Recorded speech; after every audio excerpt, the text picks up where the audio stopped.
On the Gridiron, presented to you by Lone Star Steakhouse and Bud Light, the official beer of the NFL. Hafa Guam on the Gridiron is back at the friendly confines of Lone Star here in Tamuning, presented by Bud Light. We thank them so much for their sponsorship. Dave Delgado, Ken Nicholas, and Jason Salas here, and we are breaking down games and diving into food literally, and we'll get to that in a moment. But Dave, we have got an early game on TV 11 this coming Monday. The Steelers at the Rams. Both teams actually looking pretty good this season.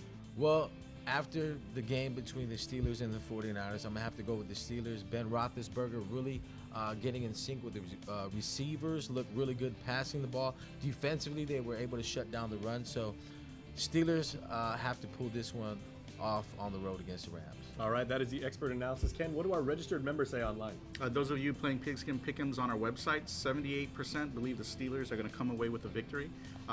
Last week was a pretty tough week, a lot of upsets. So I'd like to congratulate our Week 2 winner, Vincent Beneventi, who had 11 wins last week. Nicely That was done. good enough for first place. You win a gift certificate to Lone Star, as well as the commemorative keepsake, this golden ball representing the 50th Super Bowl and golden years of KUAM. Please stroll into KUAM anytime this week to go pick up your prizes. Why don't you show us your arm strength since we're talking about football and everything? Sure. Let's get it. All right, commemorative keepsake. Once again, I guess it's an adjective and a noun, so I guess for some people it makes sense. All right. Well, let us now get to the amazing food we have here. This spread at Lone Star is incredible. We have the Wildfire pork chop that you absolutely must try. That is a great entree if you're in the middle of a game. How about pregame? We've got these potato skins. They've got cheese on it, some chives, some bacon. These are amazing, and they go really, really good with sour cream. We've also got, for those of you who are a little bit more health conscious, the Santa Fe shrimp. That's an amazing salad with the avocado, as some of our production staff likes to say. And then the one thing that we've had all season long is the fried mushroom. We cannot, Dave, do a game without that. And a game that you want to have these fried mushrooms for is the Bears traveling to Seattle. KUAM Chancellor is back. Well, that's a big game. Chancellor's back. Cutler's hurt. The Bears have to go to Seattle, one of the loudest stadiums in the NFL. I'm going to have to go with the Seahawks. I'm down in pick'ems. I'm like 60-something, so I need some wins. So I'm going with the Seahawks for that one. Definitely hard to beat the Seahawks at home. Yeah, the Bears are having a horrendous season. Ken, did anybody on our online community pick the Bears? Only 5% of the of those of you at home playing picked the Bears. Even though the Seahawks have had a rough start so far, I guess the Bears are just doing a lot worse. So yeah, the Windy City is really windy with all those trade rumors about possibly a new quarterback and maybe even a new coach, despite the fact that they've got a brand new coach right now. All right, the Sunday night football game, which is of course Monday afternoon for us, is the Broncos traveling to Detroit to take on the Lions. Dave, what do you got in that game? It's going to be tough for the Broncos to go to 3-0, but I think they will be able to do it. Peyton Manning indoors, doesn't have to worry about the weather, so his arm strength should hold up for that game.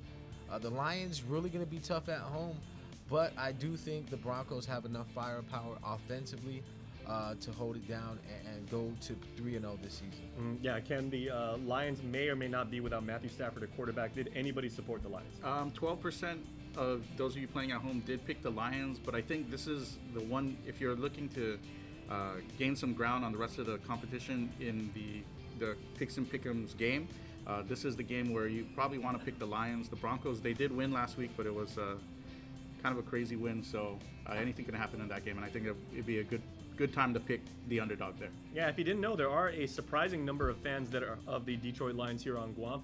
Well, for all things fantasy, we throw it over now to our guy Andy Wheeler for fantasy tips. All right, thanks, guys. Taking a look at some Week 3 fantasy info. Now, what a season it's been. Some guys had a great Week 1. Some guys bombed it in Week 2. Some guys had a terrible Week 1, great Week 2. It is going to be interesting for sure. But if you had like Tony Romo on your fantasy team, well, he is out for probably 7-8 weeks with that broken collarbone.